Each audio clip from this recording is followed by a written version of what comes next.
porte un très joli nom, même si ça peut paraître un peu bizarre. Je suis fédératrice du mieux vivre en ville, ce qui en soi est incompréhensible.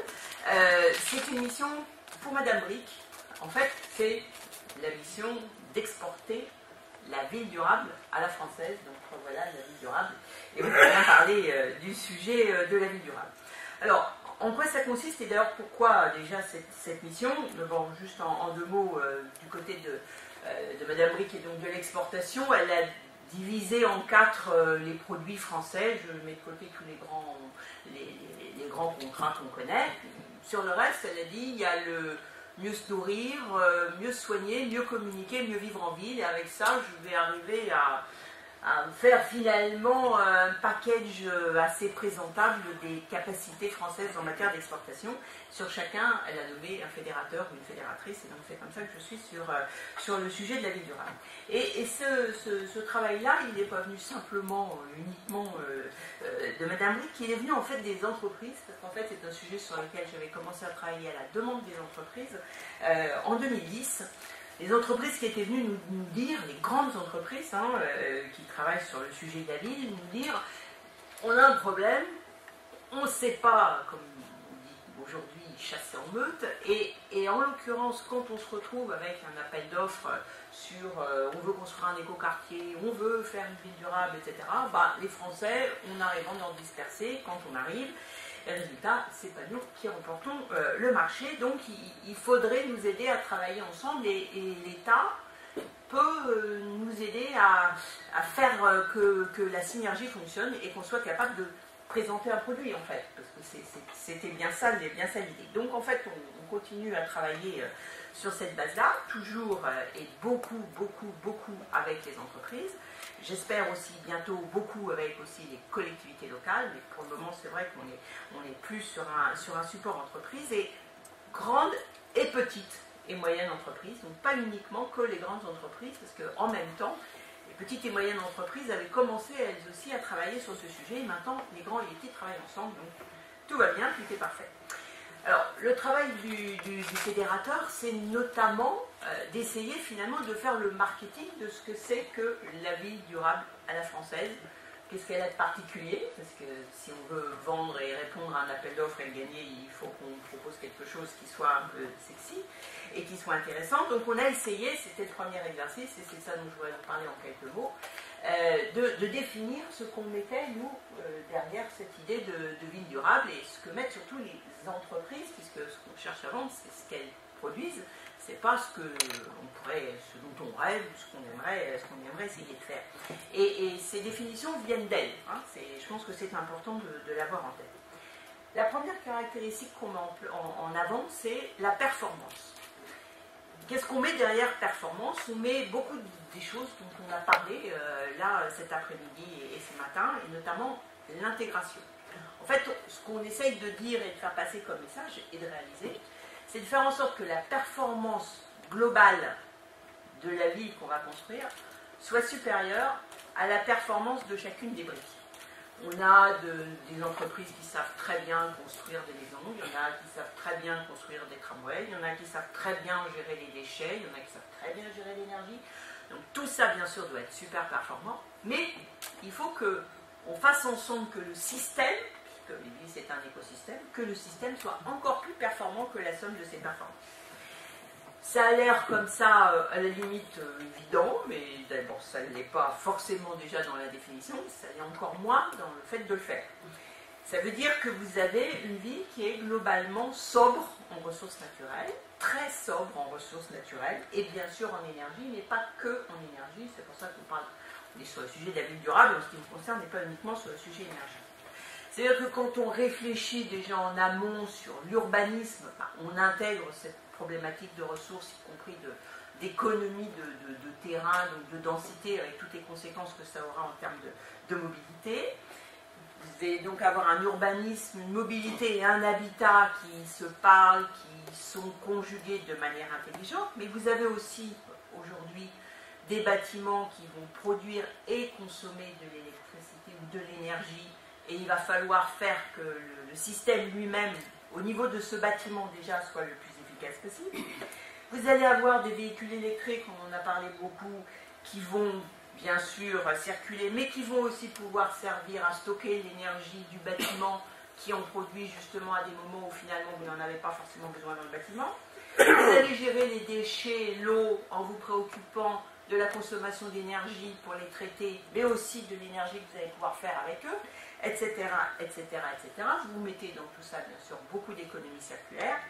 Et autour de cet ensemble qu'on essaye de rendre le plus performant possible, donc c'est bien l'objectif, on essaye de faire une ville intégrée et qui réponde le mieux possible, je vais y revenir, aux besoins de ses habitants. Mais derrière ces quelques éléments que je viens de très rapidement d'évoquer, vous avez plein de problèmes, et on essaye de réfléchir bien sûr et de travailler sur ces problèmes, un certain nombre qu'on a déjà évoqués.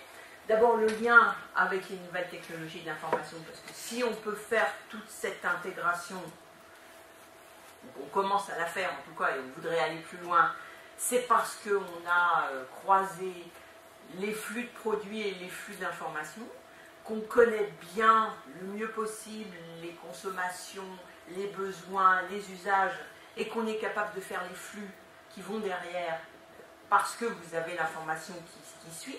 Donc c'est tous les smart grids que vous pouvez imaginer, et c'est beaucoup de travail bien sûr d'accumulation d'informations d'abord et ensuite de traitement. Ça veut dire aussi, et là je rejoins tout à fait le collègue italien qui parlait tout à l'heure, un problème de business model, c'est-à-dire comment est-ce que tout ça fonctionne, comment est-ce que tout ça est rentable, à qui appartient l'information, à qui appartient le flux d'énergie qui va circuler d'un côté ou à un autre, entre par hasard le tramway qui freine, qui va faire de l'énergie, qui va être utilisée par le bâtiment, comment on fait pour gérer tout ça. C'est aussi bien sûr un sujet de travail et de recherche pour nous, des tas de problèmes juridiques, à commencer par le code des marchés qui ne voit pas en général qu'on fasse à la fois tout ça en même temps, c'est un premier sujet. Les problèmes d'autoconsommation dont on a parlé tout à l'heure, pour le moment c'est pas réglé non plus, donc plein de problèmes juridiques, et puis un certain nombre de problèmes technologiques, et à la limite c'est pas forcément les plus compliqués à résoudre. Mais voilà, autour de tout ce paquet-là, aujourd'hui, nos entreprises, pas que les nôtres, hein, puisque vous voyez bien qu'en Italie on est sur les mêmes réflexions, mais en tout cas aujourd'hui sur ces sujets-là, nos entreprises, les grandes, les moyennes et les petites, essayent de travailler, de faire des projets communs, de faire de la démonstration et de faire de la proposition, bien entendu, vis-à-vis de projets internationaux. Donc, performance, pour nous, c'est vraiment sur cette thématique-là, performance en ressources naturelles, le moins de consommation possible, qu'on essaye de mettre notre proposition, mais avec une deuxième condition. Vous retrouverez ce que nous a dit le représentant de La Rochelle tout à l'heure, parce que de ce côté-là, on reste accroché aux valeurs qui marchent. Pourquoi est-ce qu'on veut avoir cette performance? Bien entendu, il y a une dimension environnementale, mais il y a une dimension sociale. C'est pour améliorer la qualité de vie des habitants. Et ça, pour nous, c'est vraiment important. C'est-à-dire qu'on met à chaque fois, comme il l'a dit lui-même, l'homme au cœur du projet, en insistant d'autant plus que si jamais les habitants n'ont pas une vie facilitée et améliorée par les technologies qu'on leur a mis à disposition et qui vont améliorer la performance, de toute façon, on le sait, ils ne les utiliseront pas. Et donc, au lieu d'avoir des performances positives, vous aurez des performances négatives, parce qu'en plus, ça vous aura coûté cher. Donc, cette idée qu'il faut que la technologie qu'on utilise, elle soit là pour faciliter la vie, pour améliorer la qualité de vie, qu'elle soit facile à comprendre et qu'elle soit le résultat de souhaits, de participation des habitants, ça fait partie du projet tel qu'aujourd'hui on le définit, même dans notre définition donc, de notre projet à l'export. Donc sinon la technologie ne passe pas de toute façon, avec aussi une dimension gouvernance, participation, puisque bien entendu tout ça passe par ces éléments-là, y compris ce qu'on disait tout à l'heure par exemple sur les PCET, avec une diversité aussi des modèles entre public, privé, et là la France a un certain nombre de choses relativement innovantes qu'elle a déjà testées sur plein de sujets, et donc on continue bien sûr à les utiliser et à les développer. Et donc cette deuxième dimension-là, c'est la dimension sociale finalement de notre vie durable, c'est l'attractivité sociale. Et quand vous avez de la performance globalement, comme je vous l'ai dit, plus de l'attractivité sociale. Vous avez, comme à La Rochelle, de l'attractivité économique. Et c'est clair que les villes qu'on propose, elles ont vocation à être attractives économiquement, parce qu'aujourd'hui, ça fait partie clairement de la demande que nous avons sur ces thématiques-là. Et puis pour finir le package, tout ça, c'est une vision, c'est pas un modèle. Et ça doit s'adapter. Et ça, c'est aussi une caractéristique de la vision française, c'est qu'il n'y a pas un modèle de ville durable, il y a un certain nombre de propositions, de caractéristiques, comme je viens de vous les énumérer, qui doivent s'adapter à la géographie, à la culture, à l'histoire, aux genres, aux moyens également, bien sûr, des uns et des autres, en s'appuyant sur ce qu'on sait faire en France et sur nos villes à nous. Vous avez eu la démonstration de La Rochelle, il n'y a pas que La Rochelle, mais voilà, en s'appuyant sur ce que les étrangers viennent voir chez nous quand ils viennent voir nos villes. Autour de ce paquet, de cette vision, qui peut paraître, pour moi au début ça me paraissait évident, je dis oui, ça ne l'est pas tant que ça, quand on compare les réponses que peuvent faire les différents pays à une commande de ville, on s'aperçoit que finalement on met l'accent les uns et les autres sur des choses différentes. Nous, cet accent sur l'homme et sur sa qualité de vie avant tout et sur la gouvernance qui va avec, c'est quelque chose d'assez particulier à la proposition française. On essaye donc d'en faire quelque chose de sexy, de marketer, avec un site internet, avec des outils, avec un nom qu'on est en train de chercher, ça c'est pas encore gagné. On va le présenter très bientôt à la fin du mois de septembre à Nantes, à EcoCity.